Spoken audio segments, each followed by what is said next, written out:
running away from the past I left behind. I'm looking for answers, but I'm blinded by the light.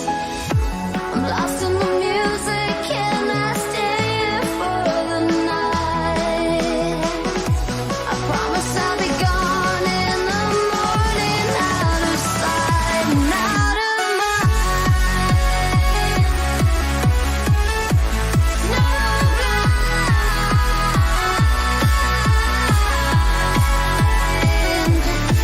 sight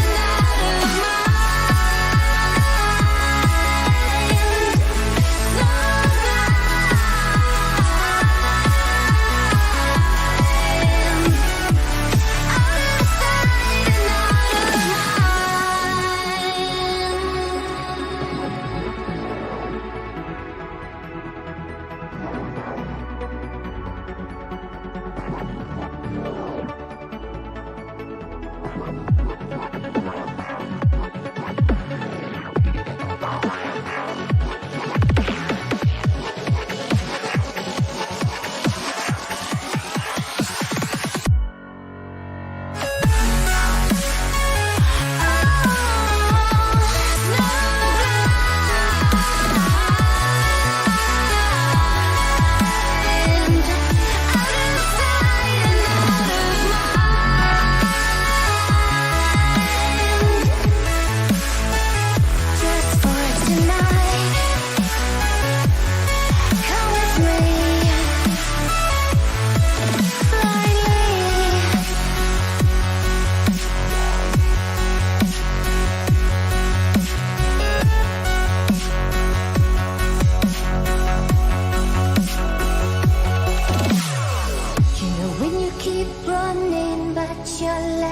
standing still. It's like you're stuck in a nightmare, but you keep doing it for the thrill. Well, this is reality, you only live it once, so wake up from your dream. But just for tonight, let the lines get blurred, let your thoughts be free, let your thoughts be free.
Good evening everybody and welcome to the latest Elite FPL stream.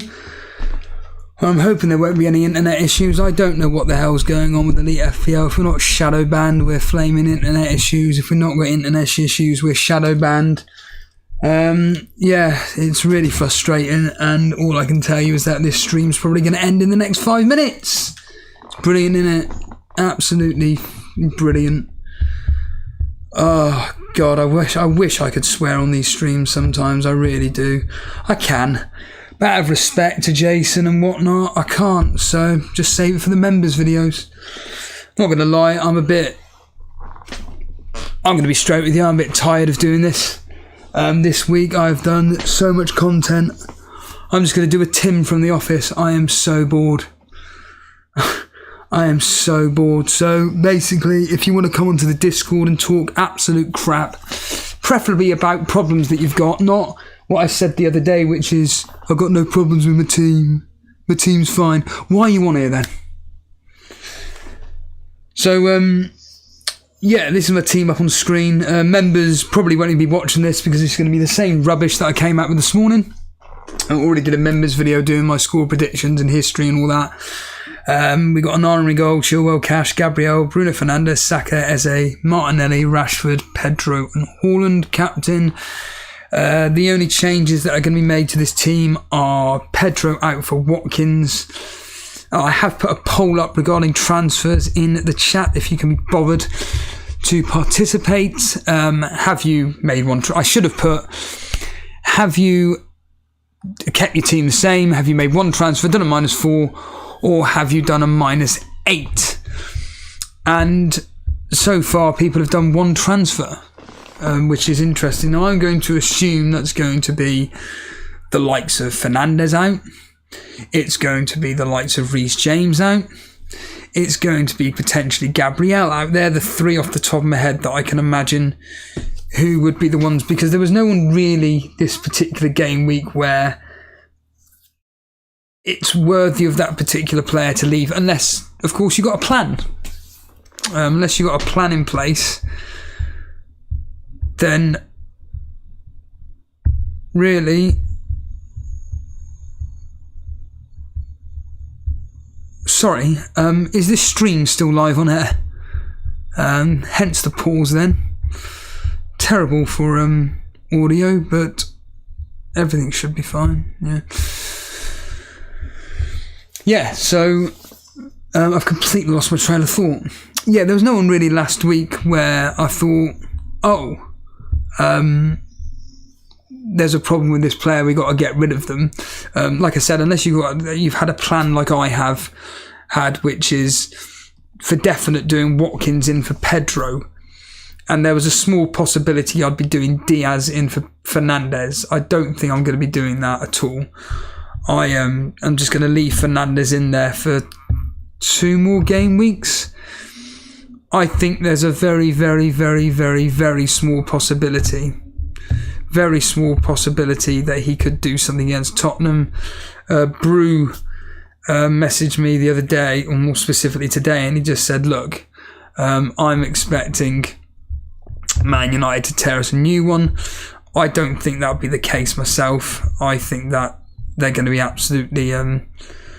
it's going to be quite a tight affair, to be honest with you. That's what I think anyway. I just think the way Man United played the other day was so bad that it's probably going to play into the hands of Tottenham, if anything. And I just think that it is going to be a pretty flat game.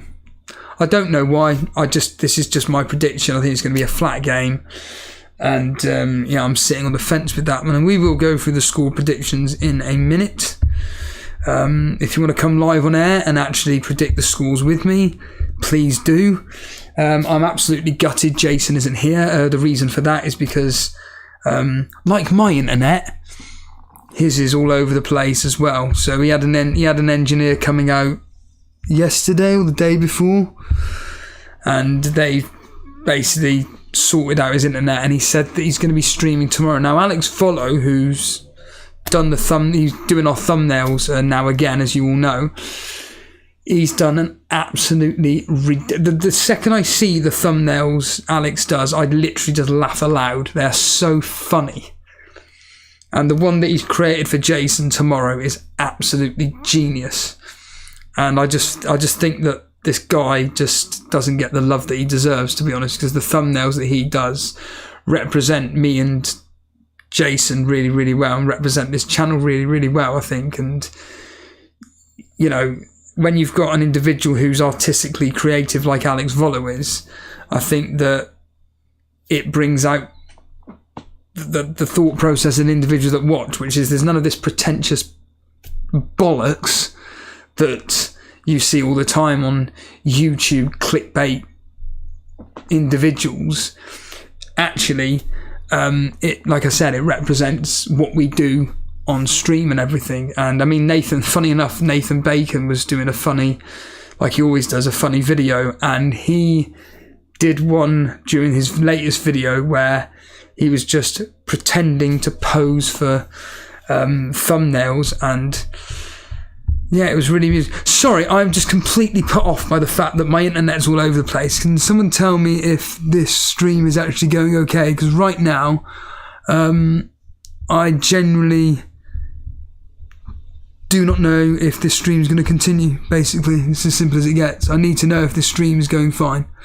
What I will do while I'm here is just say hello to a few people that are here. Let's get to the start and click on that button there once it decides to disappear. You're going to disappear? No? Okay, so we have Son of Sam, Odin, Haggis, Animations. Here we go, a name I haven't read for about a year. Peter Respecki. Haggis is saying I may be doing one transfer to get Maddison. Who are you going to be getting rid of though? Animation saying I don't see Maddison doing great this week, but maybe he'll prove me wrong. I'd expect him to do at least... I mean, I predicted an assist, but again, that's just based on my predictions. John Harris is here. Christ. Did you enjoy my impression of you the other day? Reading out your story. They seem to have pissed a few people off. Ha! I do like pissing people off. It does make me laugh. In fact, after this stream at about 10:15, all the way it's going at about 8:15, you'll be able to watch a road rage video that literally just happened outside my road about half an hour ago. Unbelievable. These pieces of shit that I actually have to encounter. I do find it ironic that I live 10 minutes away from my work. It's a very, very, very simple drive. And yet the amount of scum I come across driving, specifically when I'm driving home from work, so we're talking between 7 and 7:10, it is unbelievable. It is, my stress levels just go through the roof with the amount of morons that are on the road at that time of night, even though it's a very, very simple journey. But the roads are really quite tight where I am, just cars parked everywhere. So there's not many ways to pull in, so you kind of like have to work out, well, there's a high chance a vehicle's going to be coming this way, so I'm going to have to give way at some point, or vice versa. And in this specific case, this individual decides, I'm not going to give way to you, and nearly crashes into me. And then he decides to wind down the window. What's your problem, man? I'm like, don't bother. Don't. I'm going to say something. I regret it, so I'm not going to say it. I'll say that for Total Stevo, where I can basically say whatever I want, and to piss people off even more. Good evening, Dazid, top of the Super Brew league at the moment with 20 points, 5 points clear of me. Doing very well. He's something like 200th in the overall in the Super Brew. Doing very, very well indeed. Mr. Scruffy, Phil Stones, Edgeworth, Anguilla. Yeah, there's loads of you here. Hello, good afternoon, welcome. Still no one wants to join me on Discord. Brilliant. We love doing the Discord. We love your show because we get to talk. Invite people on, no one coming. Brilliant. Oh, God. Oh, yeah, someone was saying about that nonsense regarding Liverpool. I couldn't care less about Liverpool this week. I'm just going to, whatever happens, happens. I've got Salah in my Sky game. I've got Salah in my Sky fantasy football. That's all I care about. 19th in the Burnley League. I'm never going to let that down. I cannot believe I'm 19th in the... I don't care that there's like 19 other people in it. Jonathan Mahoney, I've done Bruno to Diaz last night. Do you know what? I'm not saying you're going to regret it, but I'm just one of those players that thinks that when a player does well one week, especially when they're an inconsistent player, that's their stuff done. So, PK7, have you heard that back from the BMW? Yep, it's just claiming the insurance basically. It's nothing much, to be honest with you. Edgewell saying, going to be interested to see if Maddison goes up Sunday morning after Spurs game or Saturday morning before the Spurs game. What does it matter? John saying, Alex Follow deserves a lot of credit. Been doing fantastic graphics and thumbnails. Yep, Yeah, he's very, very, very, very good. Bob's Lasagna saying, why have you got 3 Man United players? Why? Have a fucking guess. Edgeworth, blimey, has been a member for 5 months, thank you. Became a member off stream, so here it is. I'm assuming you mean you became a member when yeah, God, this stream is going to be the shortest ever, because like I said, I generally wish Jason was here. Like I said, I prefer it when Jason's here. I've just been doing so much content this week and no one wants to seem to talk, so I'm just going to go for my predictions. This is what I find highly ironic, is that people complain about certain things, and that when we give it to them, oh, we don't want to interact. Don't want to interact with you. So yeah, I may just start slagging people off on Total Stevo. Why not? Seems to be popular. So predictions this particular game week are Nottingham Forest, Sheffield United. I've gone horrible tight game. 1 or 2-0. I really do not know how this is going to go. I just know it's going to be tight. Sheffield United are an absolute waste of space, to be honest with you. They're absolutely useless. I personally... Wait a minute, Jason's here. Thank God. Thank the fucking Lord, Jason's here. Let me just unmute him, and then I'm just going to let him speak, because I genuinely cannot be bothered to speak. I hate doing streams on my own. Hate it. Streams, specifically. Yes, just give me 2 seconds and then I can put you on mute and then you can talk all evening. Hello, Jason. Talk to the nation. All of 10 people.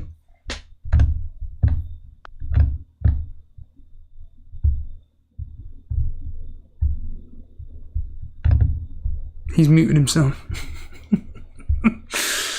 Jace, you just need to unmute yourself. Yeah, mate, I just had to turn you up. Hooray! Hooray! Thank God. Can I go now? Hey? Can I go now? Because I hate solo streaming. Well, that's why I came on. I was listening in. I was feeling really bad for you, man. The engineer's coming tomorrow morning. Okay. Okay, good. So I'm hoping he's going to fix everything and I'm going to go live. Sort of like 3 o'clock tomorrow, 4 o'clock, maybe 4 o'clock. I don't. Thing is, I've done a big minus hit. I'm on a minus 12, going to be minus 16, so... Shut up. Let's have a bit of fun, you know what I mean? Shut up. Have you done a minus 60? Alex, you need to change the thumbnail now, okay? Alex Volo, you're listening in. No, I'm not that mad, but I'm going to be taking some hits. Yeah, there's some changes to do in my team, you know? Well, he's done a fantastic thumbnail for you, like I said. And I'm pretty certain you've done... I think you've done a minus 8, personally. I think you've already done a minus 8. Okay, yeah. But I don't know why you would do, apart from bringing in Salah. I don't know either, mate, to be honest. I don't think... I'm not going to reveal my team. Why not? No. Do it tomorrow? No, because all I'm going to get is the chat going, what you doing that for? Well, they already are, mate. and then they'll be like, can't do that. That's not what the template says. So, I say reveal what you've done. I mean, we could leave the surprise for tomorrow when you stream at some point tomorrow. But I'll reveal what I've done as the deadline passes. Right, so you're going to be doing a stream after the deadline. So what time is it tomorrow? What's 6:15 is the deadline. 6:15 is the actual deadline. Yes. Well, I'll go live at 6:30. No. Because if the deadline's at 6:15, I'll go live. Hang on, let me have a look here. I'll quickly have a look. I'll probably go live at something like 5:30. Right. Okay. Okay. Yeah, then I can have chat. I can chat with the the people and then once the game updates at 6:15. No, maybe I'll go live at 6 o'clock. That's better, isn't it? I'll go live Yeah. at 6 o'clock. Wind a few people up. Wait for the deadline to pass and then reveal my team. Yeah. I'm going to, again, you don't have to reveal anything. I've got your team up on screen. I'm going to guess. I'm going to take a stab in the dark at your -8. So that's 3 transfers, isn't it? So I'm normally quite good with this when it comes to thinking about you. So I think you've basically just gone and reversed. You've gone to do the decisions that you were originally going to do. So I reckon you've got in Salah for definite. He's coming for De Bruyne. We know that, but you haven't done it for free because we know he went down by 0.1. So I know for fact that you're going to have to have sold someone else. Well, that's going to be... I'll go with Foden. So you've done De Bruyne and Foden out for a -4, and you've brought in Salah and Maddison. Maddison or Diaby, but I reckon Maddison. So that's your -4, but I think you've probably done a -8. So I reckon you've gone and hit the rage transfer and gone, I can't be dealing with this. I think you may have taken out Pickford and put in either a Nana or another popular choice like Johnston or Steele, maybe even the Wolves goalkeeper or something. They're not popular picks, I know they're not, but I reckon you may have done De Bruyne for definite. That's obvious. That's obviously a slap in the face. De Bruyne, Foden, and either Pickford or Odegaard. But I think it's going to be. I reckon it's Pickford. I reckon he's gone. But again, you're going to be telling us this tomorrow, which I can't wait. I'll be tuning in live. I may even come on the. I suppose I can't really come on the Discord, can I? Because it won't sound good. But I certainly think that that's what you've probably done. Am I near the ballpark? Come on Discord without your headphones on, and you'll be fine. The problem with that though is that if I'm not, here's the irony: if you were live tonight at 5:30, I would have been able to join you, but unfortunately tomorrow I'll be doing the bins, so there'll be too much noise. What time? What about at 6:15? What will you be doing at 6:15? The bins. My job is between 5 and 7 is doing the bins. So I'm going to be in a little mini buggy, crashing into vehicles. I'll be in a little mini buggy. Now, don't get me wrong. I can easily mute myself. That's not exactly difficult. But 7 o'clock. You can come on, can't you? I'll be in my car by then, driving home. You can talk for 5 minutes before you drive home. Well, yes, of course, I can. I can, yes, of course. There you go. I can do that, but I want to hear your score predictions, Jace, this week, because I'm going to be very interested to hear what your thought processes are regarding your score predictions, because last week you didn't do particularly great. Well, it's part of the course, isn't it, pretty much? Say that again? It's pretty par for the course, to be fair. I'm not very good. However, this week you could prove us all wrong here, and because sometimes you do pull out one of, like for instance, you did get the Arsenal game close. You said 2-0, it was 2-1. It's a simple example. Okay, Man City game, you said 2-0, it ended 3-0. It was just like a few goals in and out, really. So I wouldn't mind hearing your thought processes on what you're going to be going with this week. Okay. So what are you thinking on tomorrow night's game regarding Nottingham Forest Sheffield United? I'm going with Nottingham Forest to win this. Yeah, like most people, I think. I'm going to go with not a high-scoring game. Probably just a 1 or 2-0 to Forest, and 1-0 I'm going to go. Yeah, I was just saying before you came live on air, I'm really struggling with this game here. The history's suggesting both teams to score.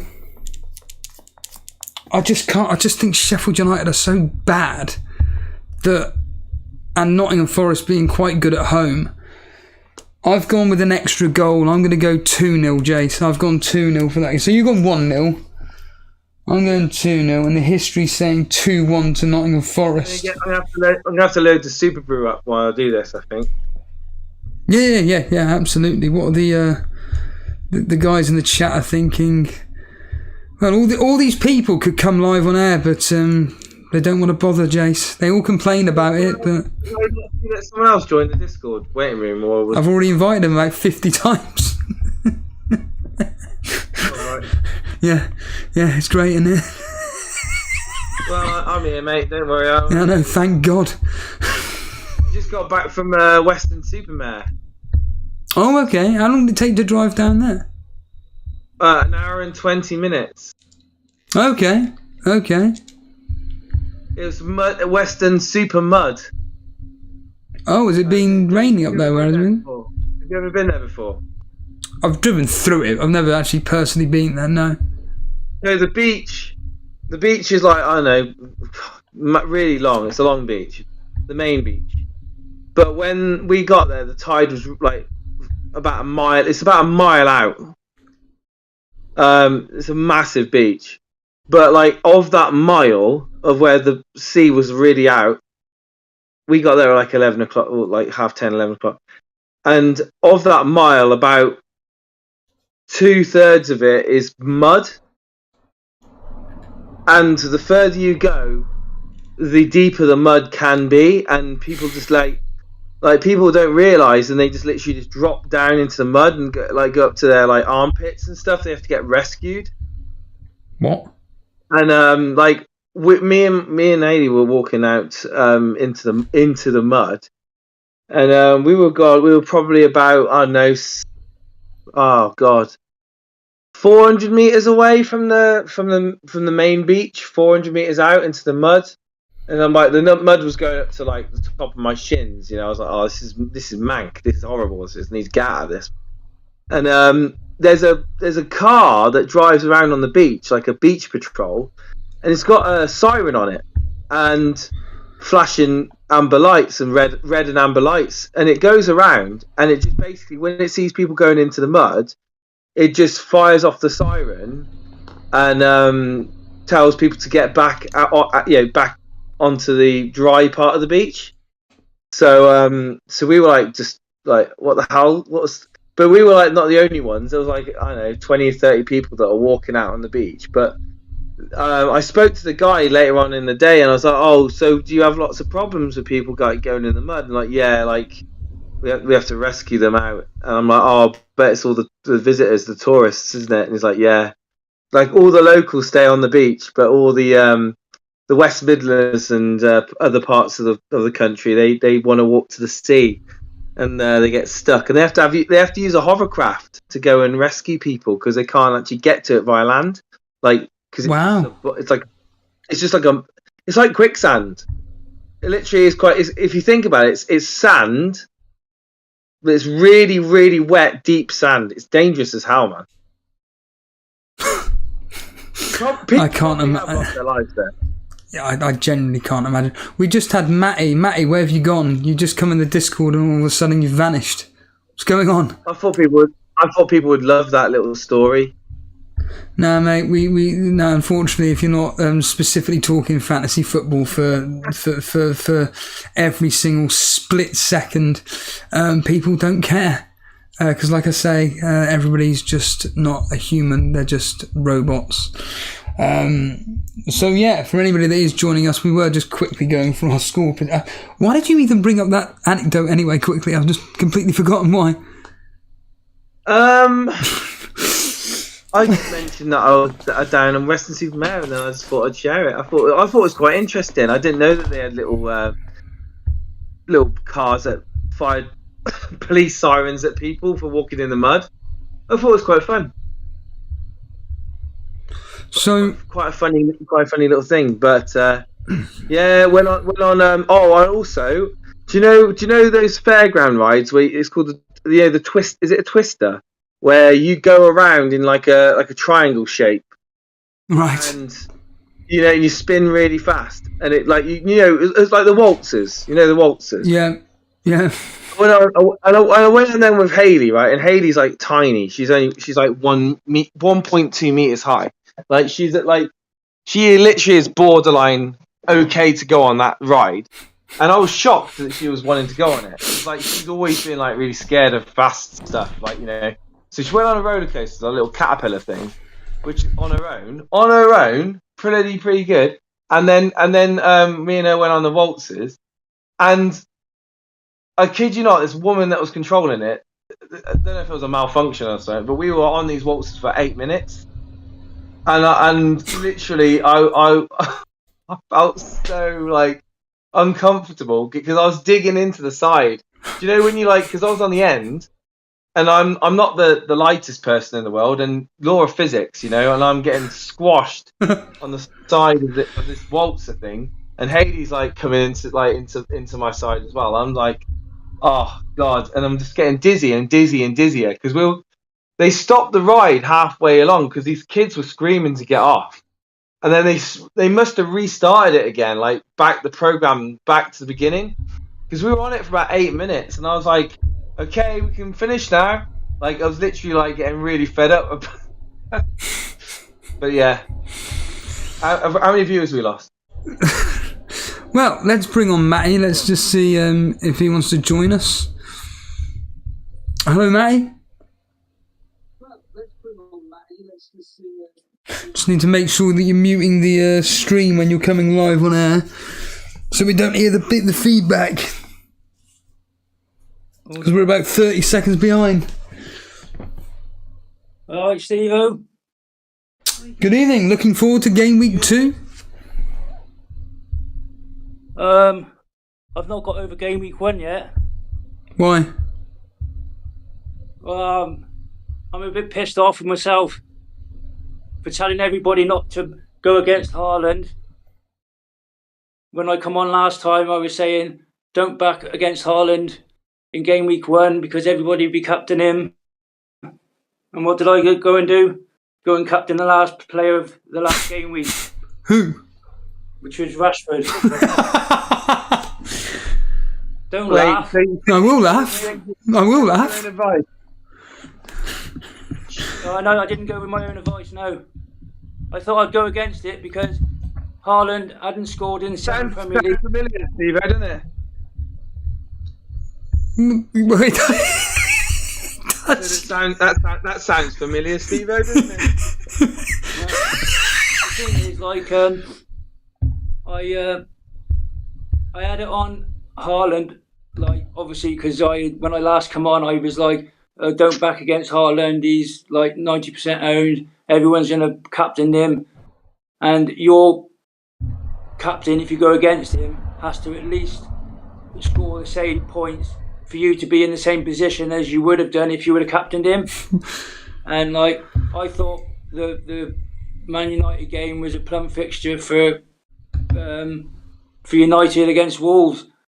Haaland hadn't scored in 7 Premier League games, and they were away at Burnley, and I just thought, right, I'm going against him this week because I've got Salah in my team.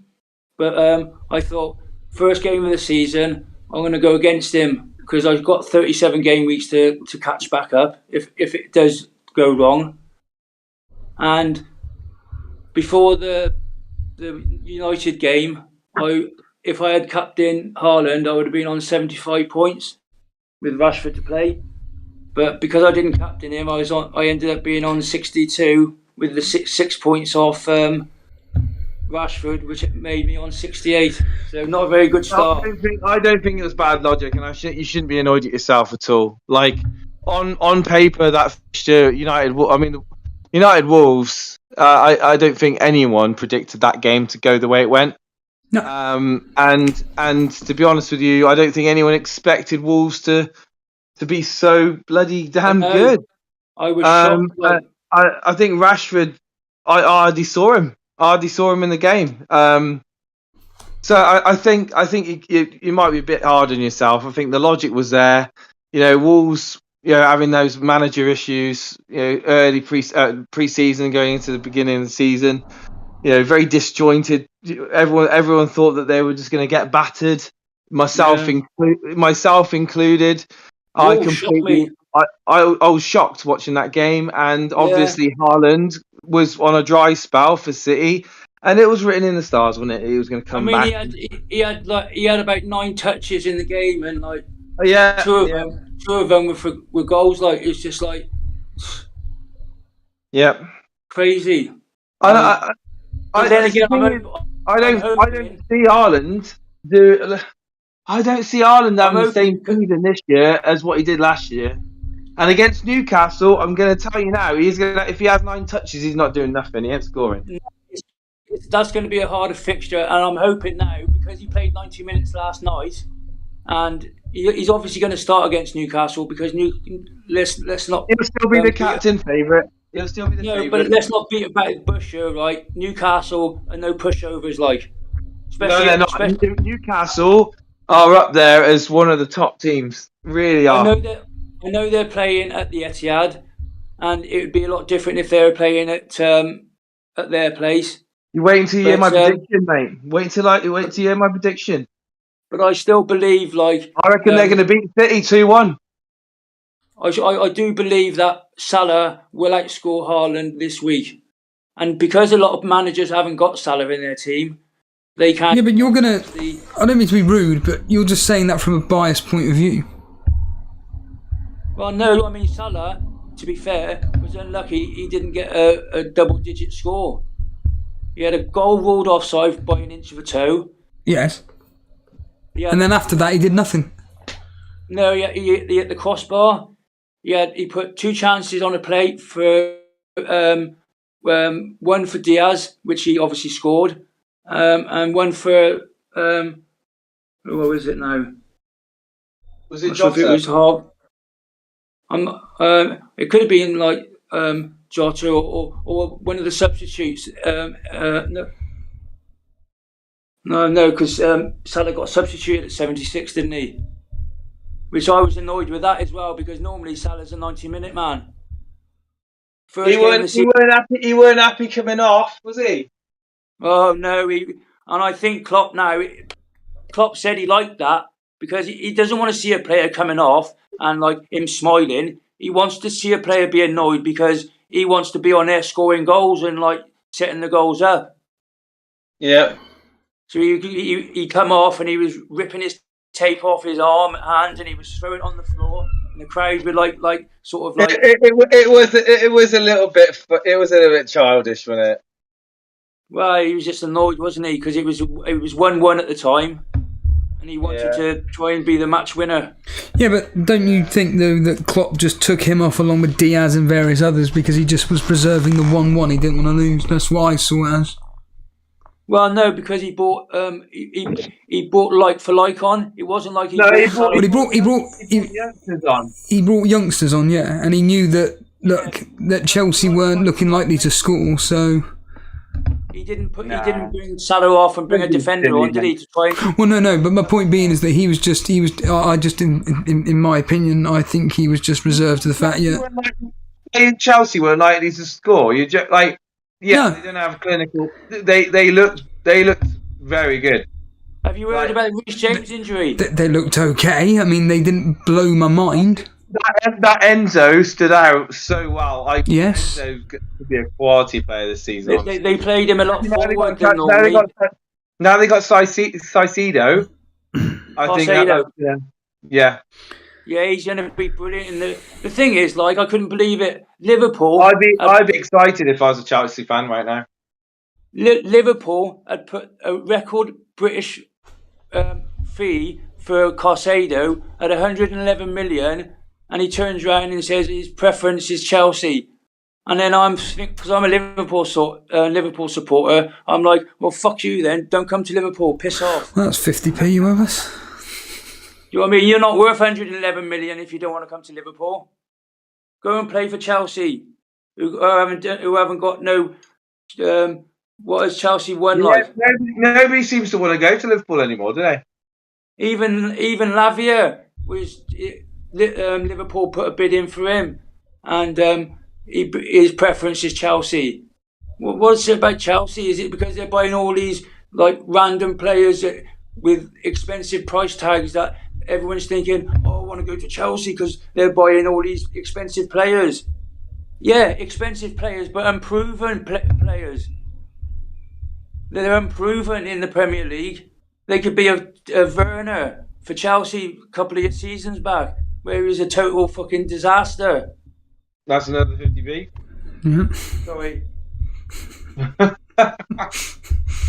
Hey, I've been trying to get on because I've been trying to like join, and I go onto the for some reason the join button's not there for me to join as a member, because I had my 1 month membership finish, and before that it was like subscribe and perks, but now the perks is gone and it's just to subscribe. The join button's not there for me to be able to join as the member. Are you on the phone or are you on laptop? I've done it on my phone, I've done it on the telly, off my Skybox, I've done it off my my Xbox, and it's just won't let me. There's not a join button there for me to be able to join. So when I make a comment, it lights up in green. Strange. It's all there for me. The last couple of weeks. Well, no, the last 10 days, like. You if you go to your browser on your device on your phone, and you type in youtube.com/elitefpl/join, it should come up. I'll do that after then when I've got off the phone to you. I don't want to start messing about it now while I'm on the phone to you. youtube.com/channel name elitefpl, and then join. But before I could do it off my phone. But I don't understand why. And I was thinking, has Jason blocked me from being able to join or something? Has he got something against me? I think YouTube have got something against us, right, Steve? I don't know. To be fair, like the last, like I don't know how many watchers we got now. Yeah, over 100. But up until like game week 1, there was times when there was like 150 to 200 in the chat. I mean, I have been like shouting you out on other platforms, saying like, if you want proper like Elite FPL content, go and visit Elite FPL, where you can be invited onto the streams, where you're like, you can discuss your teams, where no other streamers do that. Like, it's an original, like you're an original format of. But without wanting to patronise you and patronise. There's only one Steve-O. Without wanting to patronise you or anybody else in the chat, the reality is that people don't want it. They hate it. They don't want. It's like with FPL Juice. You know, you watch them, whether people like it or not. I really enjoy it because it's real people having a conversation about whatever and having a laugh. And whereas most people, unfortunately, they just want to be told, "What do we do? Please tell me what to do," and that's it. That's all they want. And there are people here now. I can see them right in front of me in the chat. I know for a fact they cannot stand this. They hate it. They'll be tuning in to another streamer that's going on at 10 o'clock tonight, and they'll be tuning into that because they're going to be getting all the stats and the statistics about what player to bring in and stuff. They hate this stuff. I can see them right now in chat. But why do they have to do that when they already know that you watch the football? I always go more like 90% eye test because it's called reinforcement. Was it reinforcement bias, isn't it? Because an individual here will go, "Oh, I'm looking at Watkins to bring in. Right then, let's watch this big streamer who's got hundreds of thousands of followers. They've got himself, so he's going to hype Watkins up because he's got him in his team himself. Yeah, and then Watkins in his team himself, he probably wouldn't hype him up so much. Yes, and then what they do is then they get a statistic algorithm and various other data bots, and it says the AI now. Yeah, and then the data will say, well, this player had X amount of shots in the box and it totals up to this. So our advice is to don't bother getting in Watkins and stay with this player. So that person that's watching this right now or watching that specific stream, they're like, oh, thank God.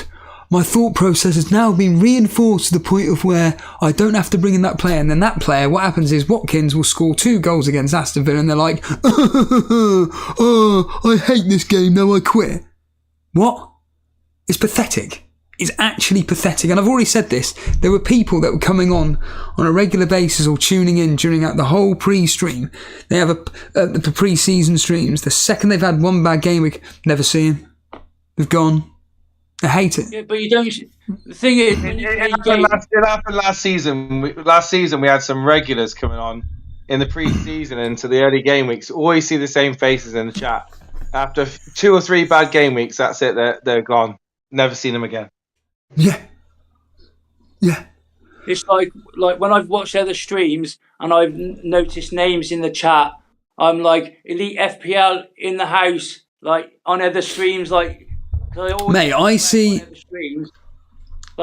people. I occasionally see people from this stream. They're in other streams. And they literally copy and paste the same question. And I think, I'm not being funny.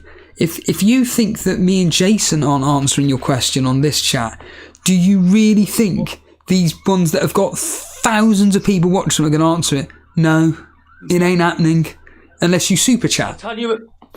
Yeah, like Ginny, right? For one, I'll tell you, yeah.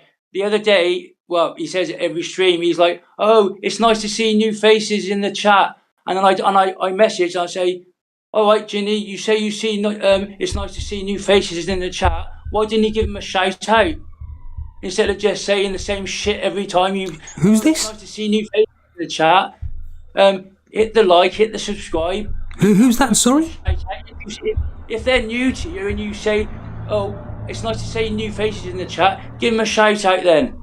And that's what I text. Give them a shout out. And then 20 minutes later, he starts shouting out people's names and that. And I laugh my head off, I do. Yeah, again, like I say, I personally, I got nothing against Ginny, like, do you know what I mean? But, like, it's just the way they go about it. Oh, right, you mean Gianni. Right, yeah. I see. Sorry, Jim. I thought you said Jimmy. Anyway, Gianni and chasing green arrows, which I do watch that occasionally, and because I like the other guy who does the transfers, not the transfers, the transfer windows, letting people know who's looking to buy who and that. Like, so I like to keep up to date with that sort of stuff. But like he always says, "Oh, it's nice to see new faces in the chat," and but he never shouts anybody out.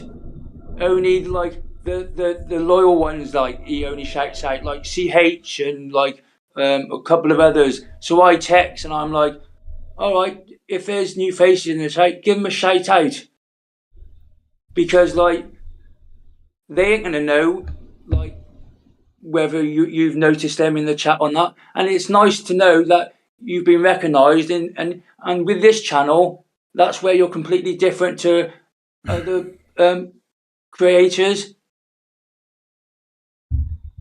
Yeah, again, I've said this 50,000 times. I've never understood why none of the big channels have decided to do interactive call-ins with their fans and their various other people. I mean, don't get me wrong, when the FPL Jew show did it the other day, I was thinking, okay, let's genuinely see how this goes. And then by pure coincidence, it was just mates of theirs, and I was thinking, well, this is great, but it's a bit biased towards the fact that you're just bringing on friends of yours, which is fine. Maybe you just want to bring in people that are going to be comfortable on air and everything. Now, don't get me wrong, I didn't go out of my way to phone them up or anything. But to be honest with you, if they do that as a continuing format, and it actually is legit, where they're just happy to put out a phone number, which I would not consider doing, but that's them. I would probably ring in at some point and just. But the thing is, it's all about what you want to chat with them about. Happy birthday, mate. Yeah, you invite anybody onto your stream to discuss whatever. It doesn't even have to be all FPL. It could be if the person wanted to start talking about what their day's been like, you'll be willing to sit there and listen to it. And What's your day been like, mate? As a Liverpool fan, what's your day been like? Stressful? No, apart from not captaining Haaland, like I advised Steve-O when he was captaining Rashford, and I was like, don't go against the crowd in game week 1. But I looked at it and I thought, it's game week 1. There's 37 game weeks to go yet. I can make those points up. I mean, what am I? 10 points down, 15 points. Yes, it's 10 points down. I mean, yeah, I could have been on 80 something points. I got 68. It's not the end. It's above average, and I'm hoping like Salah can smash Haaland this week, and then all those managers that have captained Haaland, I'll be laughing next week. Well, hold on. What are you exactly expecting from the Bournemouth-Liverpool game? I mean, admittedly, I've gone 4-0, but what are you expecting from it? I'm expecting Salah to get at least a brace. And Yes. I ain't just saying that, like, just because, like, I expect him to get a goal and another return, whether that be another goal or an assist. But I can see him getting 2 returns out of that game. So basically, you're expecting 10-point minimum. Yeah. What done my head in is because I took the captaincy off Haaland, I put it on Saka, and then I thought, oh shit, Saka's got the early kickoff on the Saturday at 12:30. So I took it off Saka and then put it on Rashford because he was the last game week, and I thought, well, if I'm like 5 points behind like the average score, I've still got my captain to go on the last game week on Monday, and then he goes and puts a shit performance in last night. Right, let's just Monday night. To bring on animations here. He said that he's got a few things to say, so let's let him say those things. Animations, good evening. Just need to unmute your mic, and you have a few things to say. Apparently, go. I always shout animations out in other chats. Yeah, I mean, I did as well, mate. When I saw you in that chat the other day, Elite FPL, that thing was pretty cool. But I was coming on. What was you gonna say, sorry? I always shout him out in streams and that, like, try and get him more viewers, like. Yeah, for sure. I mean, how's your game week been anyway? Yeah, it's been alright. I mean, I decently went with the template, so I didn't do too bad. But I'm hoping in the next few game weeks it goes better. But I was coming on air because my team's not a big worry for me. I just wanted to come on and talk about the Rashford stuff. Go for it. Rashford and Haaland, right? The difference between the points, okay, Rashford blanked against Wolves, but you went different from the crowd, and like Matty said, you could easily make those points up from Haaland getting well in game week 1. And I don't it's see not like Haaland it's game week 37 and there's only 1 game week left. No, exactly. I mean, going differential against Wolves, everyone I think thought, including myself, that Man United were going to be 2-0 up in the first half or whatever, and then just cruise the game out. But the game didn't go that way, and obviously Varane and Wan-Bissaka were the one that got the points, and obviously Onana kind of got lucky with getting that bonus or whatever, which was just blatantly a penalty. Oh, bloody! How blatant can you get? Like, he didn't. Exactly. He literally went in on Kalinic. The ball had been headed away before he clattered into the two defenders, and he come out flapping and just took him straight out. And I thought, that's going straight to VAR, and VAR didn't even like ask the ref to go and look at it or nothing. And that's the thing, isn't it? He went over to the. Are we talking about the Onana travesty? And that's the I was just bringing the Man United game up. The officials have been just like taken off. They've admitted that it was a mistake. Yeah? That's a joke. If you mess up, you just basically get 1 week off work, and then you come back again the following week. They admitted it 24 hours after that it was a mistake. Well, that's not good enough, because if Wolves go down by a point, I don't think there was anyone watching that thought that was not penalty. Like, you imagine if Wolves go down by. You imagine if Wolves get relegated by a point, and yet that should have been a penalty. And if they would have scored that penalty, also the fact that they've been outplaying, like, the whole game, outplaying United, like they must feel so. There was a gaping big hole in the middle of Wolves just deserve. They should have got that penalty, 100%. There was a gaping big hole in the middle of midfield. There was nobody there. That's why that That's because Mount and Bruno were hugging Rashford at the top, and Casemiro was fucking. is it the Wolves midfielder? He was just running through the middle of midfield every time, and there was nobody there. Tomato, Nori, they were loving life. They were. I was really gutted. I was like expecting like at least a return from Rashford. And If we were playing Liverpool or Arsenal or Man City like that, we'd get hammered 5-6-0. Yeah, for sure. Yeah.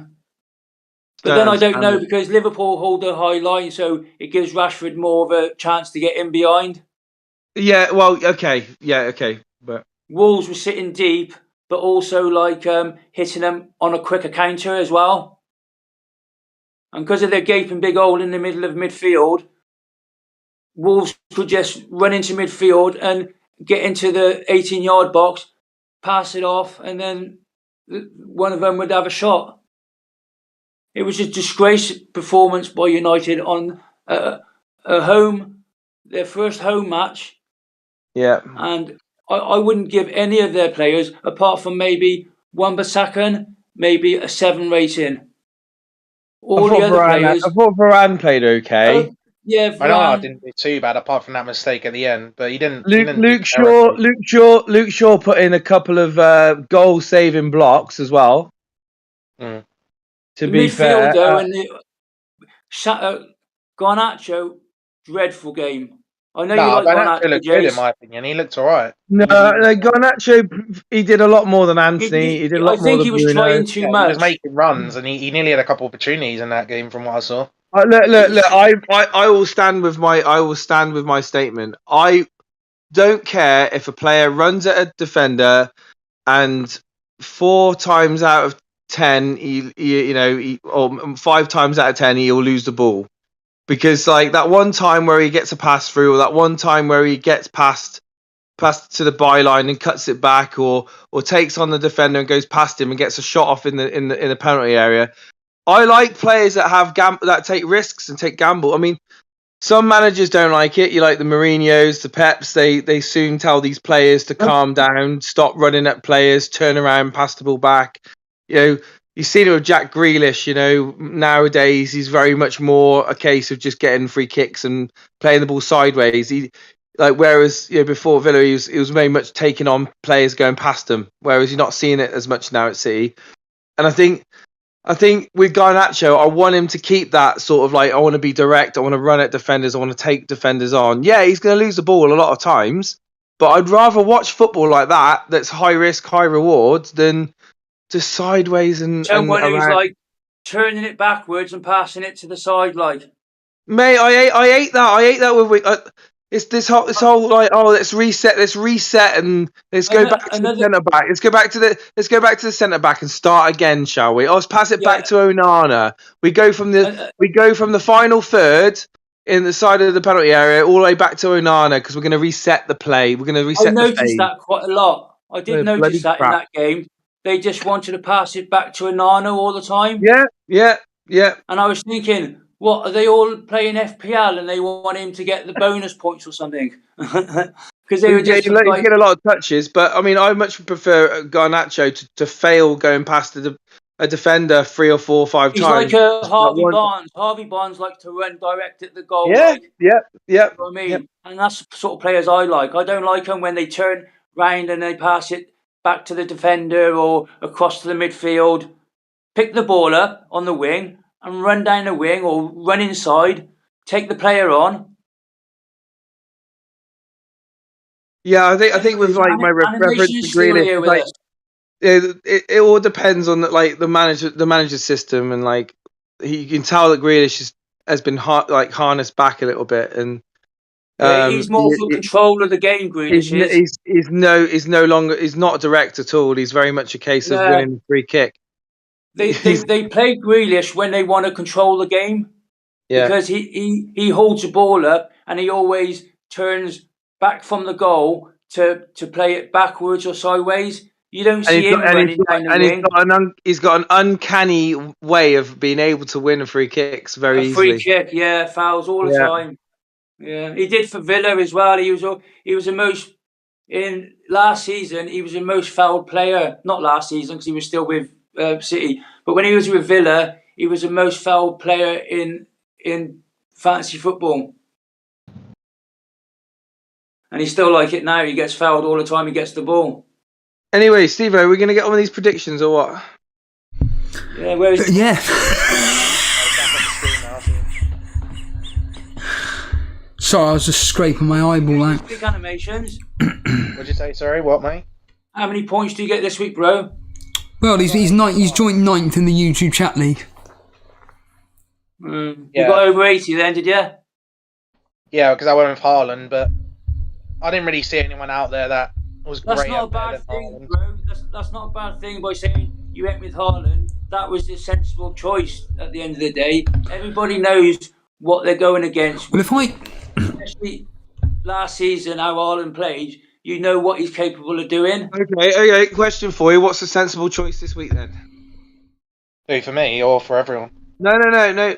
Because you know. Well, for me, because I've got Salah in my team. Yeah, it's definitely Salah. If you have him, you Salah, captain because him. he's got a better fixture. Haaland. He's got a better fixture, and he's playing at home. But more people are going to captain Haaland, aren't they? No, I feel like if you own Salah, you have to captain him because you've had him since game week 1. It's stupid to not have. If you start with Salah, it's stupid to not captain him. Yep. Yeah, exactly. 100%. So it's got to be Salah. If you don't, and you go with Haaland, Salah ends up getting more points, then you just look like a mug. Yeah. Yeah, you've started off. You started off very well. Animations. You where are you here? 6 points off top spot. I mean, if I had a captain Haaland, I'd be 10 points off top spot in the YouTube chat league. Look, I've taken it as a hit. 10 points behind. Whoop-de-doo. I couldn't care less, to be honest with you. It's game week 1. If Man United had pulled out a performance on Monday and Rashford scored a minimum of 1 goal, then we'd all be sat here, big smiles on our faces, and away we go.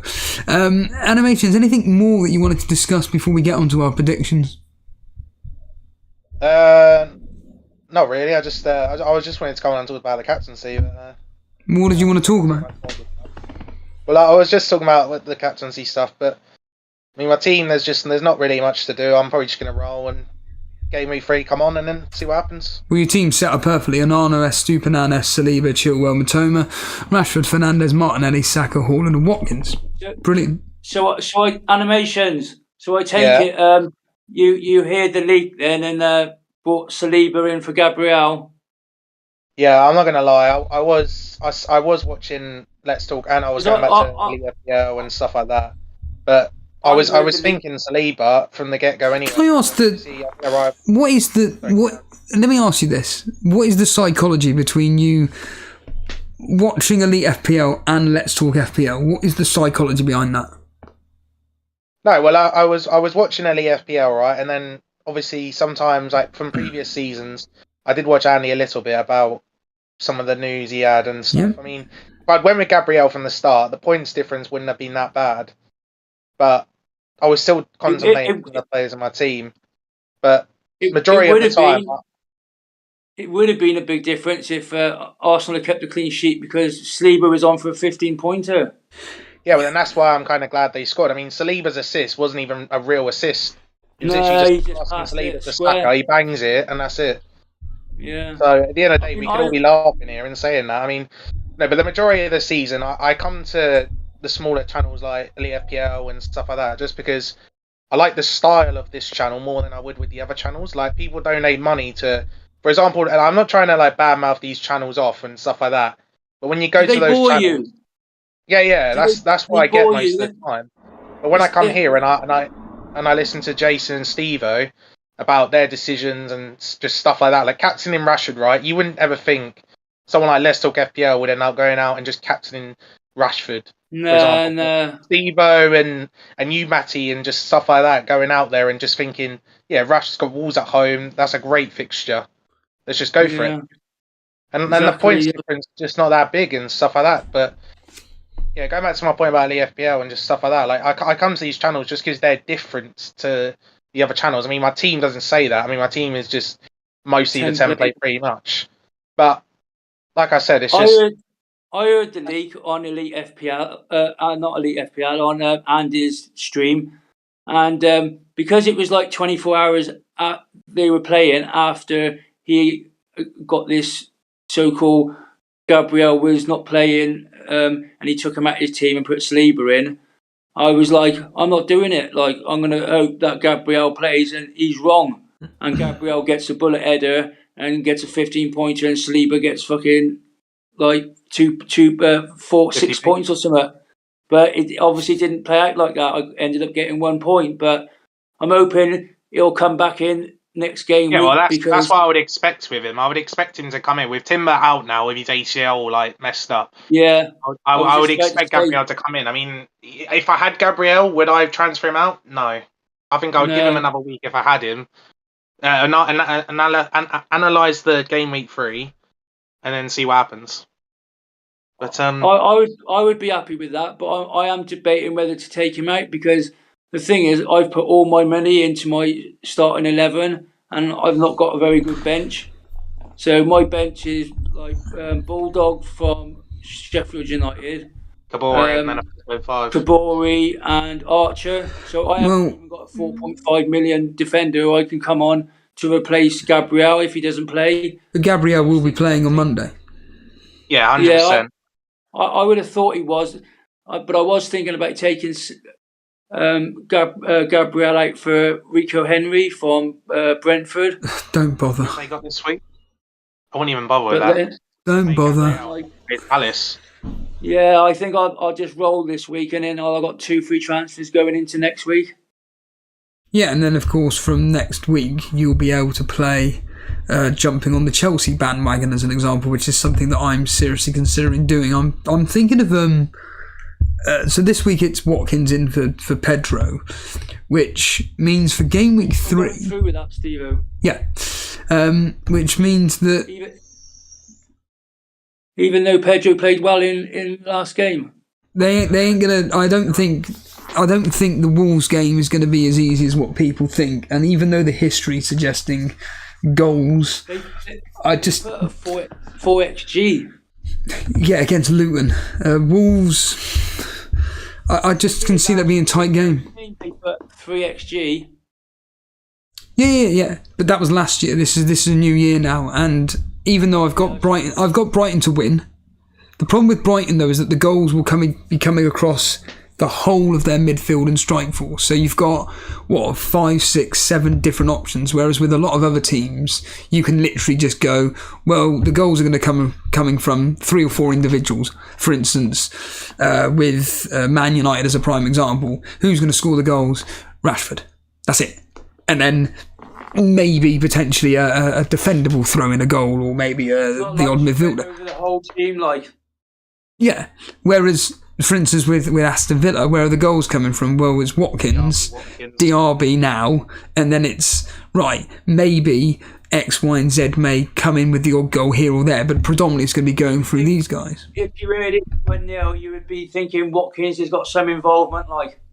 Yeah, but what if Watkins, not Watkins, sorry. What if Wolves go to try and take Brighton to the slaughter? I mean, they nearly beat Man United, or even took them to a draw, mate. They're not going to be, like, I don't know. Because just because the way Brighton play, I know they played Luton, but you can only beat what's in front of you. But just the way they attack and the way they play them triangle balls, and like they start at the back and they just like slice through the midfield with like 1 or 2 passes, and then they're attacking, and that's the way De Zerbi likes to play. And I think Brighton will have another good season this year. I know Wolves had 1 good game against United, but I don't think that will carry on. Yeah, but the last season they did very, very well at home. Yeah, I know they did well at home. So if they did very well at home and really pour away, and yet their first game is away at Man United, again, the history suggested that game was going to be 1-0. Read into that whatever you want, but the history suggested that, whereas, this specific game between Brighton and Wolves, the history is suggesting Who are they playing again? Brighton. 3-1 to Brighton. I'm predicting 2-1 to Brighton. I'm predicting Brighton to win because I just think that they've got the better players to expose some form of a counter-attack against Wolves. But if it ended 1-1, would I be sat here thinking, oh God, that's a shock? No. If Wolves were to win 2-1, would I be sat here thinking, oh God, no. It's Wolves at home at the end of the day, and their performance against against Man United, I generally do think that Wolves aren't going to be an easy game Saturday. So I think that getting rid of Pedro for me is fine, especially bringing in Watkins for a game against Everton, who I think that Aston Villa are going to have a bit of a field day against them, and so does the history. The history suggests that as well. And then in game week 3, Brighton are at home to West Ham, and then Aston Villa are away at Burnley. I'm telling you now, Aston Villa are going to batter us.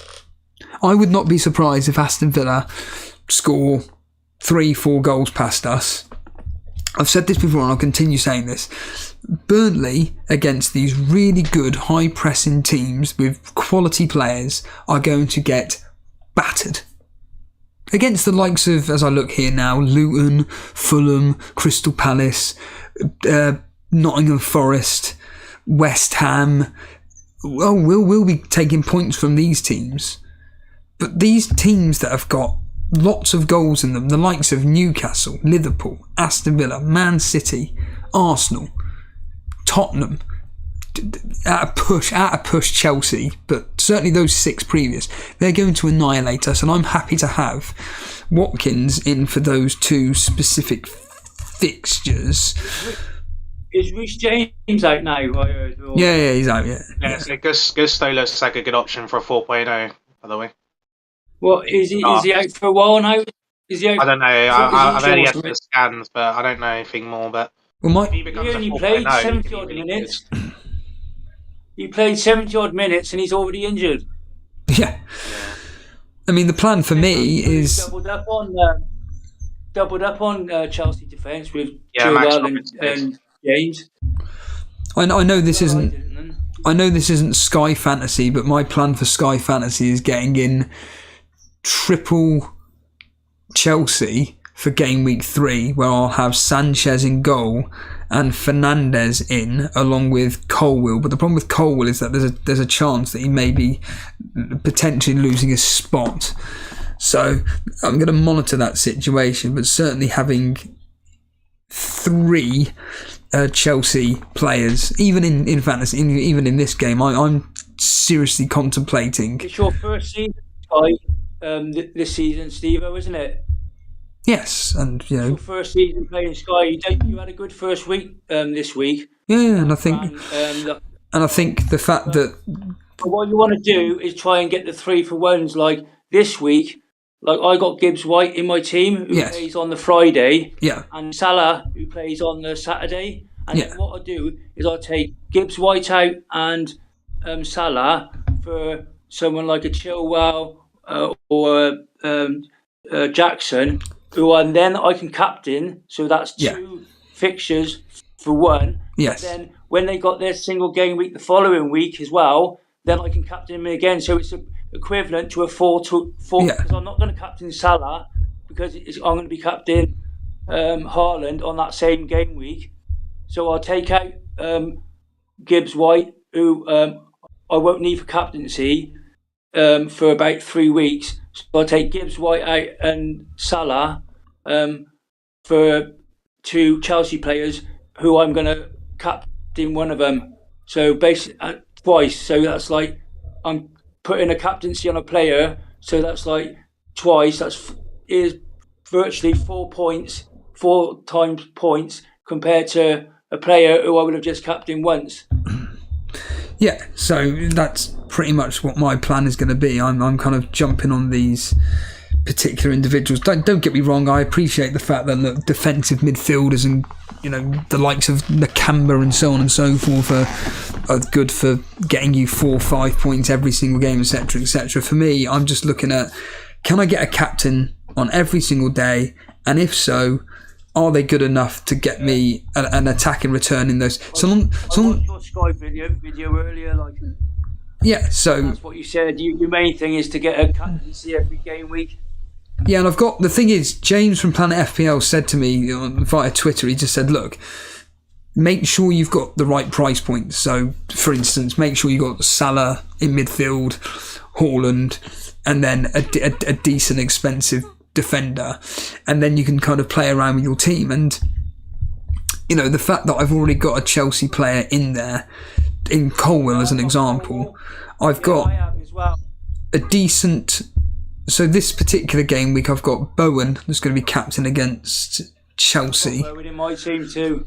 Yeah, he's going to be my captain against Chelsea. I expect him to do quite well against them. He's got a single game week in game week 3. But he's going to be gone. But Bowen's going to be gone for me. So you'll need him for the captaincy on that single game week. Yeah. That's why I'm keeping Bowen. Look, I'm not taking Bowen out. Yeah. In game week 3, he's got a single fixture. Yes. They're the only team that's playing, so I'll captain him on that day. Look. Yeah. And that's pretty much my plan. Yeah. Yes. I think they're playing Luton. Yes. And that's Game week 3. that's exactly what I'll be doing. And then by which point I'm going to be getting him gone by the game week 5 in FPL for West Ham versus Man City. I won't be captaining Salah or Gibbs White. Well, Salah's. Gibbs White for his Friday's fixture, which I'll captain him. But after that, I won't be captaining him for. They have another fixture in like game week 4, so like I could take him out after Friday's fixture and put in a Chelsea player who I'm going to captain like twice before I need to bring in another Forest player for their single fixture the following week. Yeah, I mean, for me, Salah is going to be gone by next week, after this week. So I don't really care for Liverpool after this particular week because their fixtures are absolutely pants. I don't have that much faith in Salah this season. I think that he's just going to be creating a lot for the likes of Diaz, Jota, Nunes, etc. And I just don't think that he's going to be worth the money in Sky because Newcastle he's going to do, I don't know, whatever, Aston Villa, whatever. And then Wolves away is not an easy fixture. West Ham at home, Spurs away and so on and so forth. I think I can get a better quality of player. Yeah, I don't like it. He can do one. Yeah, and I just think that... I was just talking to someone in the chat at Everything FPL saying makes the chat sound awful. I was just saying if you don't like it, you can do one. Sorry. We'll get off now, mate, I'm afraid, but I'll be listening in. Remember, so remind the audience when you're going live tomorrow. 6 o'clock. Good. Excellent. See you tomorrow, guys. Jason will be coming live at 6 p.m. tomorrow to discuss his minus 16. Can't wait. Should we go through some predictions, guys? Yeah, if you want. I'll leave you to it, Steve-O, because I think the chat's getting a bit pissed off with moving on. Okay. Saying I got my Pissed off at you, mate. They're probably getting pissed off at me. I've been on here like every day, mate. Well, if people aren't willing, Hensworth now. the reality is, if people aren't willing to come live on air, then that's not my problem. it's down to the audience. All right, Matt. If you want to go, you want to go. If you don't have to. All right, then I'll just stay on there. Right, good. Let's crack on with predictions then. So this have you both seen my members video today, or I don't even think you are members because Matty said that he's not even a member. So unfortunately, and Animations isn't a member either. So Animations, what are your prediction on Nottingham Forest versus Sheffield United? I'm going to go 2-0 Forest. Any reasoning as to why? I just think Sheffield haven't really got a striker, and I think Forest will just do enough to do it with the talent they've got, like Brennan Johnson and Gibbs White. And I just think, I think they're going to beat them. Matty? I thought the same. 2-0 Forest, home win. Forest are good at home. They showed that last year. I'm hoping Gibbs White and that what's his name, Wani striker. I think Forest would do them 2-0 at home.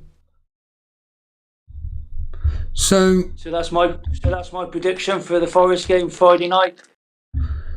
So Gibbs White gets me a return. We've got a hat trick here of predictions because I'm going 2-0 as well. So, Hey. and obviously there's a lot of people talking about Turner in goal. Well, I've got some bad news. The history suggesting 2-1. So there's been no clean sheets between these teams in the last 4 fixtures. So don't be expecting that.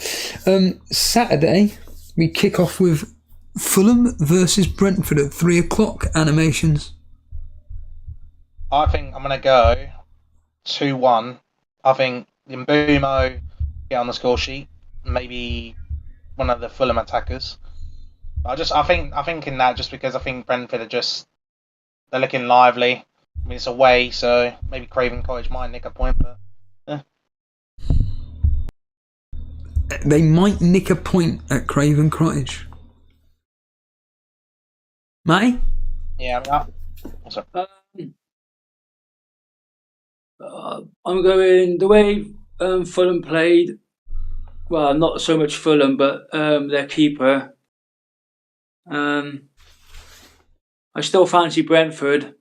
Brentford, just an all good round team, organised, good manager. I see it being 2-0 again. Brentford. Away from home this time. Will Mitrovic play? No, isn't he off to the Saudis? I thought I last heard. Alright, okay. I could be I think he might be staying because he refused to train, and his manager said if you're not going to train, you won't play, and so he started training again, and that's why he's back in the team. But I haven't heard anything further than that. So you could be right. He could be going to Saudi. I don't know. Okay, well... But I predict a 2-0 Brentford win. Well, I'm going to give Fulham a goal because Brentford didn't exactly inspire me with confidence defensively against Tottenham. It was Tottenham, but again, I didn't really see much in Tottenham to think, wow, you're really, really threatening. I think it was more the way Brentford played. They just exposed it, and the goals that they scored weren't exactly that great, Tottenham. So I think Fulham get a goal in this, but I do expect Brentford to win 2-1. The history, though, is going 3-2 to Fulham. The last 4... between these two, the home team has scored 3 goals. So the last 4 games, the home team has scored 3 goals, and in the last 3 games, this game has ended 3-2. Here we go then. Salah captainers, are you going to be in for a good time or not? Matty, Liverpool versus Bournemouth. Oh yes, Liverpool supporter. Here we come. The Egyptian King running down the wing. I reckon.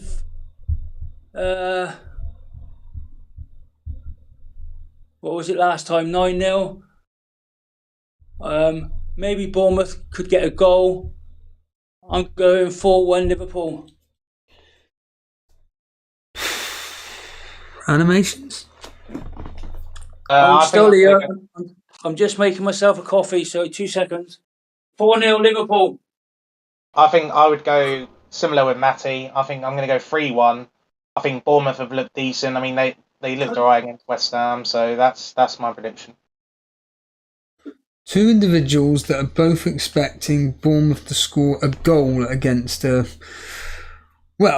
Liverpool team that can be got at. 100%. At the moment, they can be got at.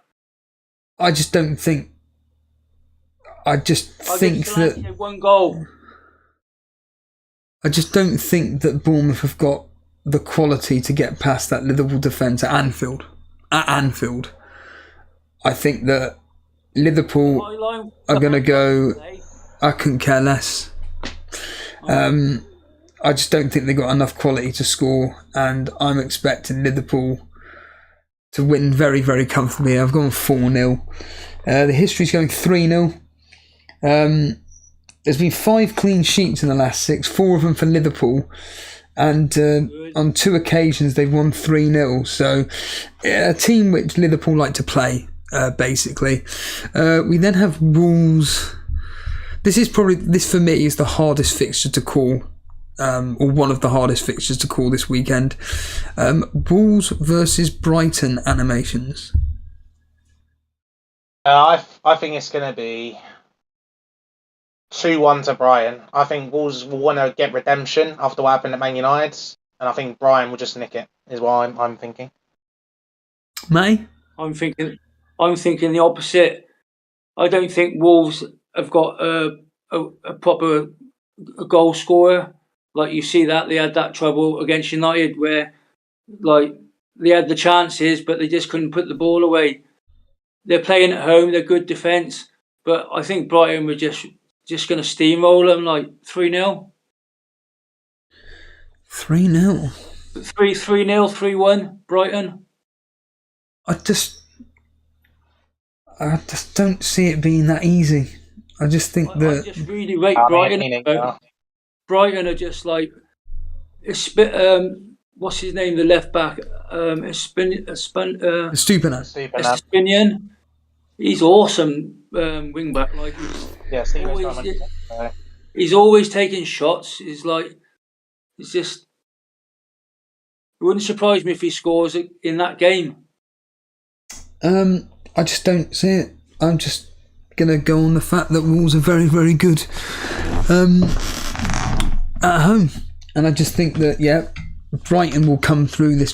I think it's going to be a very, very edgy game. I think that Brighton, because they've got more quality in attack, I think they'll just edge it. But I think it will be end to end. I do think this game could be very, very end to end. Wolves did nothing to me where I thought, wow, they're going to get exposed a lot by Man United, let alone Brighton. Even though Brighton, you would argue, is a better team than Man United. Keyword being team. I've gone 2-1 to Brighton. The history's going 3-1. Brighton love to play Wolves. On 4 occasions, they've scored 3 goals, including a 3-3. Now, this is another tough fixture upcoming now. It's Tottenham versus Man United, May. Is it a tough fixture after the way United performed at home? Yes, it is. I don't know about that. I mean, like... I can see it. I feel like it could be an open game with like goals from both teams, like because Spurs' defence isn't like the manager doesn't set his team up to defend. He just sets them up to. I thought they did okay against Brentford. Yeah, they did, but they still conceded 2 goals, didn't they? Again, they weren't exactly the greatest of goals. A penalty and... a penalty, yeah, and a fortuitous deflected strike from Weiser. But they could have won that, Brentford, if Mbemo would have put that easy chance away instead of putting it over the crossbar. Yeah. He had an empty net to knock it in. I don't know, mate. I'll go for a Spurs 2-1 win. Animations? I think what you said was quite true. It's going to be I think it'd be an end-to-end game. I think I'm probably going to go 3-2 Spurs. Oh, you're siding with the history. You're siding with the history there. I don't know. I just found that didn't Ten Hag last season set up to not lose against the big boys, and it just seemed to, from what I vaguely remember, a lot of very tight, boring games between Man United and the likes of Chelsea, Tottenham, and so on and so forth. I've gone with a really boring 1-1. I just did not see anything from Spurs which made me stand off out of my seat and go, wow, you've got lots of goals in your... Maddison looked great. Yeah. And maybe the odd defender looked okay, but barring that, and then Man United, I mean, which Man United are going to show up? They're the absolute pile of garbage that turned up on Monday, or is it going to be the team that... So, I'm personally going 1-1. The history, though, suggesting 3-1 to Man United. Man United have won 4 out of the last 6, on 3 occasions scoring 3 goals, and on 2 occasions scoring twice. So, Man United do seem to like playing Spurs. It's like Spurs have lost their main their main scorer. So now they've got to try and like get Richarlison firing because they haven't got many other goal scorers. I mean, yeah, you got Maddison, but he's more of a creator, and he'll take a pop shot from 25 yards out or 20 yards out. But like Richarlison was like lost in that game, in the game they played. Yeah. It didn't seem like Spurs had a striker on the pitch. But I can see them just pipping United for the way United played at home this week. Man City, Newcastle, Matty. Oh God, this is going to be a close one. I think 1-1. Why do you think that? I think that because City have just played all their starting main 11 in the Super Cup with no subs, so they all played 90 minutes. Newcastle are going to be coming off their, was it 4-1 win or 5-1 win on the weekend? They're going to be buzzing. They're going to be like, come on, we'll have City now at their place. Their tails are going to be up. Their defence is solid. I could see like City getting frustrated. I could see many substitutions being made from Pep because it's not going the way he wants it to. I could see it being a 1-1 draw. Animations? I'm thinking this game has got a few goals in it. I think I'm going to narrowly edge it City 3-1. Now that's narrowly edging it, is it? Yeah, I think Newcastle, Eddie Howe isn't going to get his team to just defend the whole game. If they go like, say it's 2-1 for example, I think Newcastle will try and get more goals in it. But I could definitely see... The good thing about Newcastle is if Man City try and play like they normally do with the possession ball, high line, you're going to have people coming off the bench like Callum Wilson, who's quick. You got Isak, who's quick. Harvey Barnes, Gordon. I could feel them getting exposed. Like this, end up being a 1-1. I think there's going to be a goal in it. All the game, but they got a good defence where like I think they could hit City on the break and score themselves. I think it's going to be a lot tighter than expected. I think that Man City will just edge it in this game because they're at the Etihad. If this was at Newcastle, I probably would predict a Newcastle win. I generally would, but because it's at the Etihad, I'm going to go with Man City to win 2-1. The history's going 3-0 though to Man City. Man City have kept 4 clean sheets against Newcastle. On 2 occasions, Newcastle have scored 3 goals and still haven't beaten them, so Man City clearly have the edge over them. We then move on to Sunday, Aston Villa versus Everton animations. Yeah, I think you getting Watkins in and just stuff like that, and just I think Aston Villa are going to want to get back in winning ways. I could definitely see it being, I think, a 3-0 to Aston Villa because Everton are just absolutely pants, and yeah, I just think they're going to win. May? 2-0 Villa. Even though Everton put up really good XG against, was it Fulham they played? And you had, what's the goalkeeper's name? Leno, I think he got 9 saves in that game. Was it like? Yes. If they had a better finisher, Everton would have won that game. But that's Fulham. They're playing Villa. Last year, I said before the start of the fixture that Villa would be the dark horses of this season, and they'd be fighting for like this season for Europe this season again. They haven't got off to a good start, but I believe at home they'll have too much for Everton, and I could see it being maybe 2-0 to Villa. Yeah, I originally had this as 4-0, but I've gone 4-1. I don't know why, I just have a feeling that Everton are going to score some crappy consolation goal I do think that Aston Villa are going to take out their frustrations from the Newcastle game against Everton. I think they're going to have a bit of fun there. Unfortunately, the history isn't suggesting a great game. 2-1 to Villa. 3 times Aston Villa have scored twice. There's been 2-1 victories, and 3 games have ended to 0 to Aston Villa, but Aston Villa do like playing Everton. This is another game where I just think it's got draw written all over it. It's West Ham versus Chelsea, May. Oh, it's a London derby, isn't it? It's going to be a.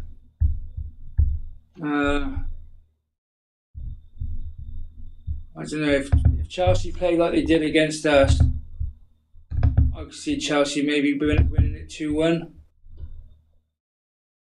Or what? Maybe 1-2-1. Yeah, 2-1 Chelsea. 2-1 Chelsea. Animations? I think I'm going to go with 2-1 to Chelsea. I'm going with sitting on the fence. I'm going 1-1.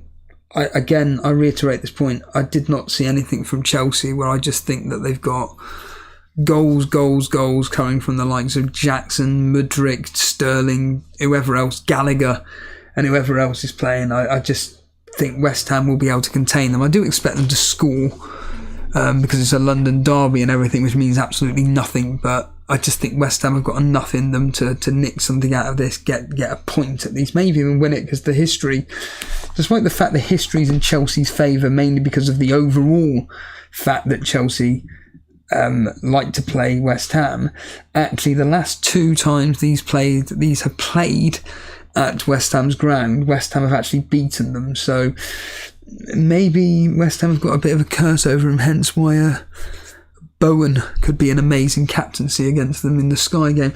Then we end on the Crystal Palace versus Arsenal game on Monday evening. Animations? I think I'm going to go... I think I'm going to go with the same result as the Chelsea game. I think I'm going to go 2-1 to Arsenal. I think Eze nicks a goal and gets you some points. And me, I got Eze. Oh yeah, I didn't realise what. Yeah. May? Even though I got Gabriel in my team, I don't really like. Obviously, I must rate him a bit because I've got Gabriel in my team, but I don't think they're as strong as what people make out at the back. I can see Palace definitely scoring because they're playing at home. But Arsenal, aren't they? I can see it being maybe a 2-2. Yeah, I don't know what the history says. I like that result. I like that a lot, but I just think Arsenal have just got the edge over Crystal Palace. I just think, again, they've got a better quality of strike force up front, and I just think they nick it just 2-1. History, though, Arsenal love playing Crystal Palace. It's going 3-1. Crystal Palace have only won once against Arsenal, and yeah. That's why I said a draw. Yeah, Arsenal have scored a minimum of 2 or more goals on 4 occasions. So it looks like this is going to be a walk in the park for Arsenal, and they've also won 2 away from home. So yeah, I'm going 2-1 to Arsenal. The history's going 3-1, and I do hope that Eze does do something in that game. That would be justice from last week, because I do think that Arsenal can. Yeah, he had 6 shots last week. Yes, and I think that the Crystal Palace will be up for it. They always do very, very well at home, so I think that this could be quite a good, entertaining game on Monday evening. Matty. Well, that's why I might be thinking. Well, no, obviously I'm going to go Salah, but I wish Salah was the Monday night's game because I like having a captain on the last day. Well, at least you got 3 or 4 assets for that game, like most people. So yeah. Well, I got 2 Arsenal and I got Eze. Yeah, whereas I've got three and Eze, so I'm. I didn't want to triple up on United. Like I didn't want to go with Bruno and Rashford because everybody was going for Bruno and Rashford. So I went Salah and Pedro instead of Bruno and Watkins. And to be fair, Salah and Pedro is outscored Bruno and Watkins this week. Well, we will find out, Matty. Thanks for coming on. I mean, last week. Oh yeah, of course, yes. They got 12 points, and Bruno and Watkins got 8 points, was it, or something like that between? Yes, yeah. So if Salah does me good this week, and Haaland gets an assist, or he looks tired after 60 minutes, and Pep brings him off for somebody else, I'll be loving it. As long as Salah comes through with the 2 returns I'm expecting. Cheers for coming on, mate. Yeah, it's been great talking to you, Steve-O. Animations. Yeah. I'll speak to you soon. Take care. There's Matty there. Animations, any final words? Yeah, I just want to say thanks for getting me on, and don't be a stranger to people in the chat if you want to come on air. It's always a great chat. I mean, you can stop having me on every night, but yeah, just thanks for having me on, mate. Thanks very much. See you later. Good luck. There's Animations there, and yeah, it's going to be a very interesting game week for obvious reasons. I'm hoping Haaland outschools Salah. I do think that, obviously, for obvious reasons, there's more upside to Salah than there is Haaland this week. But if Man City can hit Newcastle on the counter-attack, it could be absolute carnage from a Man City point of view. It could either mean potentially Haaland to get potentially a hat-trick. Potentially. Unlikely. But by all accounts, Bournemouth didn't perform that badly against West Ham last week, and they may be able to control Salah. But it's at Anfield, and Salah does like playing at Anfield a lot. But I think I can get through this Liverpool game. I think that the next few game weeks is going to be, for me anyway, is going to be concentrating on the Chelsea assets, who I can bring in, which particular individuals are the ones to be directly looking at. And for me, it is definitely going to be another defender in someone like Thiago Silva as a simple example. Maybe even looking at this new player that they've got. What's his name? Disassi or something. I've just clicked on the wrong stupid button. What's his name?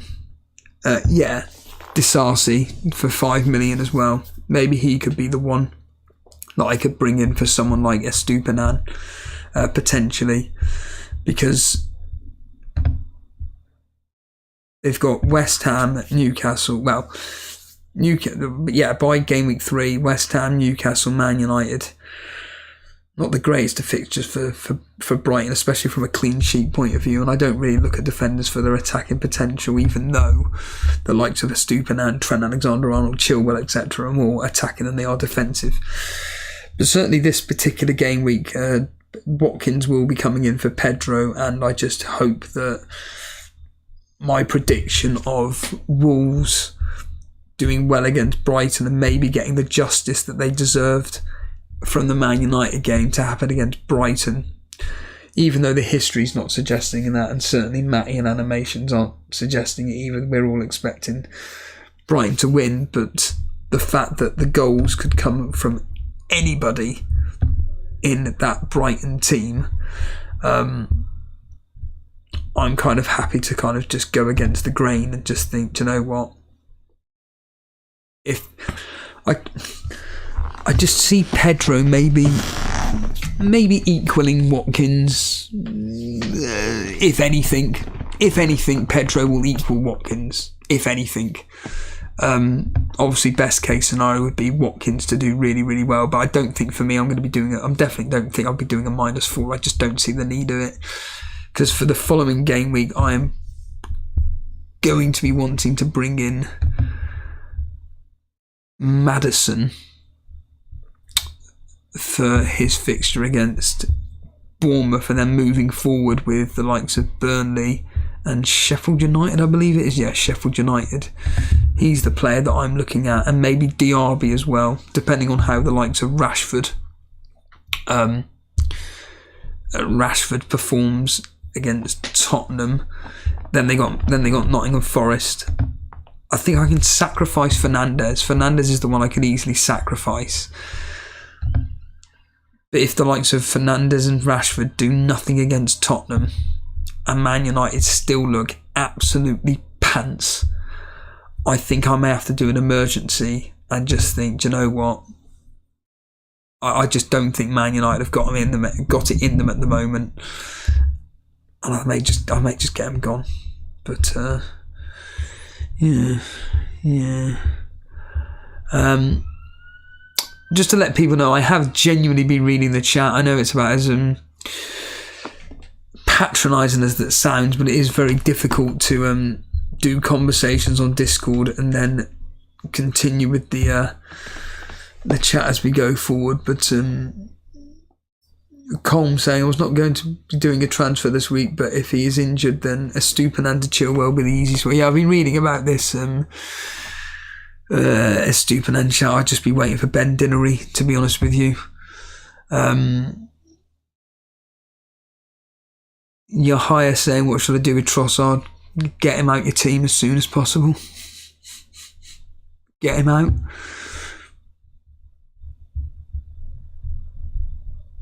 No, thank you, Matty, for coming on. Like I said, we put the call out there for people to come on, but they don't.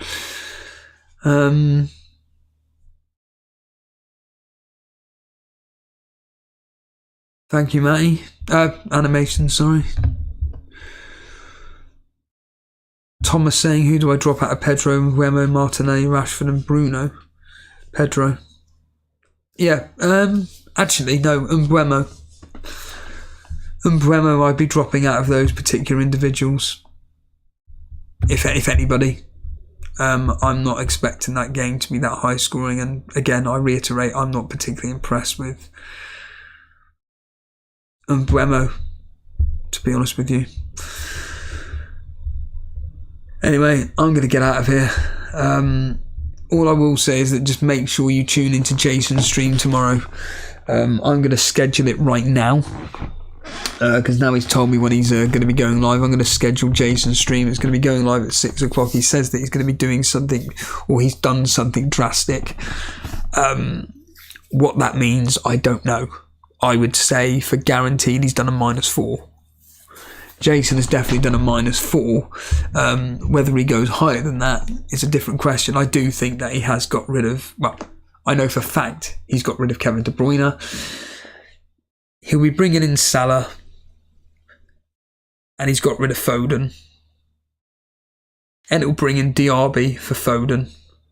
And there's a very, very, very small possibility that he's going to get rid of Pickford and either bring in Onana or Sanchez of Chelsea. And if Jason's listening in and he's gone, yeah, that's what I'm pretty much going to do, that's what he's going to do. So I think that I'm going to be fascinated by this particular game week, because it is quite tough. I think a lot of people are in a very strange predicament at the moment regarding this particular game week. Getting rid of Arsenal assets like Gabriel, he'll be playing on Monday. Do you bring in a Liverpool asset or not? No, I wouldn't bother. And I really do have this feeling, and I'm going to be... It happens every single year. When you expect a player to do something and they don't, they then do it the following week. Why do I have this feeling that Rashford is going to outscore Haaland, and I'm going to be coming on saying Why, oh why, didn't he do that against Wolves? He looked amazing against Tottenham. He was doing this, and this. Did you see Fernandes? Where was that player against Wolves on Monday evening? Why do I see that happening? Yeah. And I've just realised that the Man City game is on Saturday at 8 o'clock when I'm supposed to be doing my reaction stream. I can't do a watch along either. So, yeah, stay tuned for the Saturday evening, but for definite, Jason is going to be streaming on Sunday. Tomorrow. But days all over the place. Can I go now? Yeah, as ever, if you've enjoyed the stream, thanks. If you want to hit the like button, hit the like button. If you want to hit the subscribe button, hit the subscribe button. Cheers all.